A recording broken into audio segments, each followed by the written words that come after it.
Welcome back to the Matty Baseball. Looking forward to the weekend power rankings.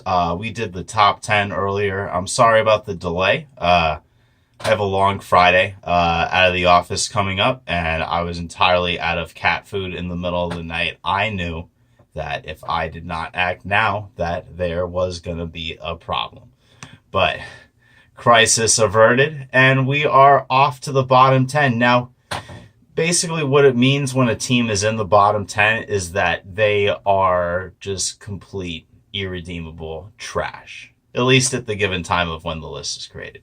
But for this week, the number 4 team especially, that team is really trash. But let's have fun counting down to them and the bottom 3 after that. But number 10 is the Toronto Blue Jays, 11-14. They are +2 run differential, but offensively, it's been a struggle. 6th worst in batting average, 5th worst on base percentage, 7th worst slugging. Just no remnants of the slugging team from a few years ago that won, made it to the ALCS back-to-back years, got a division title out of that in a wild card berth. But Vladdy Jr. is here, finally. So for now, there is a little bit of hope that maybe they can break out of this top 10 spot.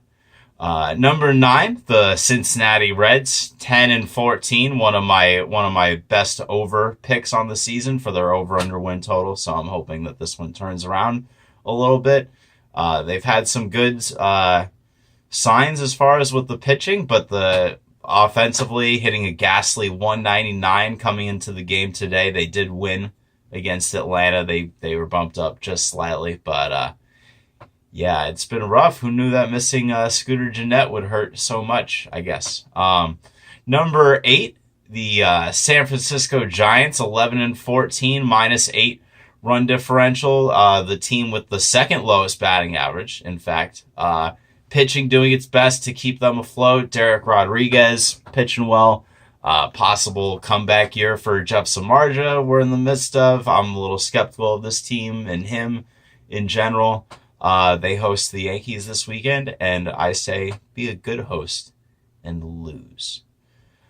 Number 7, in the same division, not too far away, the Colorado Rockies, same record of 11-14, -15 run differential. They're actually creeping up slowly, though. They've won 3 straight series wins after a hellish start to the season for them. A team with high expectations made the playoffs for back-to-back years, first time in their history.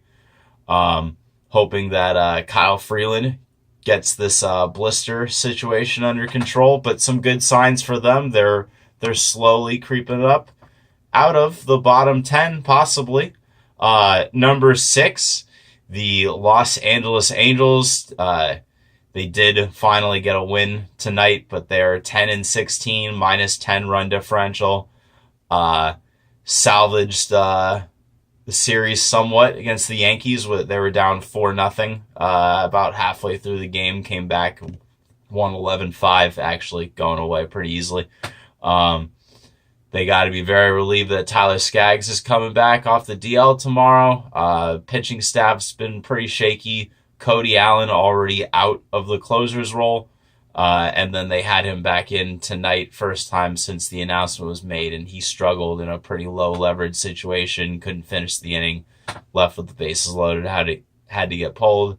Feel kind of bad for him. Not too long ago, a premier closer on a World Series contender in Cleveland, and I don't know what's next for him. Hopefully he can rebound, but the Angels, possibly a sleeper before the year. They might be bad. They might be really bad. Number 5, the extra crappy part of the bottom 10. Number 5, the Chicago White Sox, 9-14, the -19 run differential. Just a all-around garbage team, pretty much. Garbage division. Garbage. Number 4, the Boston Red Sox, getting a little better, but they are still 11-15, -32 run differential.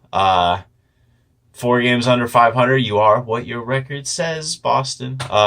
Third worst team ERA in all of baseball. Chris Sale and Rick Porcello.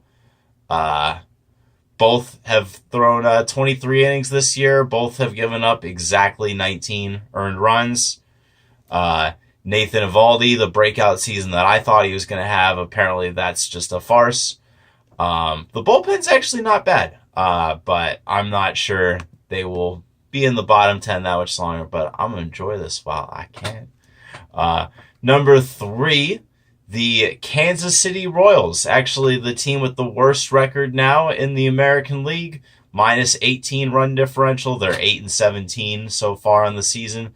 The lineup hasn't been horrendous. There's been a couple bright spots, but it's still below average. And to go with the most blown saves in baseball so far, maybe a bottom five pitching staff. Not a formula for success, you might say. Number 2, the Baltimore Orioles, slightly better record at 10-16, but a minus 47 run differential that's tied for the worst in baseball right now. And even still, it kind of feels like they're living off of a pretty good start by their standards. And it's just darker times are ahead, to be honest, for this team. But they're not number 1. And once again, it is the Miami Marlins, 8-17. It's tied, so they're tied for the worst record in baseball, and they are also tied for the worst run differential. Also, like Baltimore, minus 47. They did win an extra innings tonight. That was nice.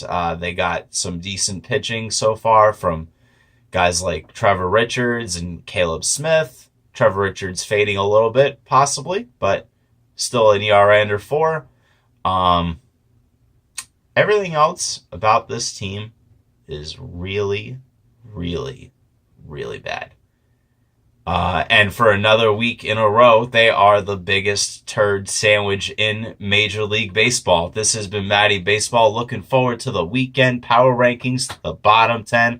There you have it. I'm signing off.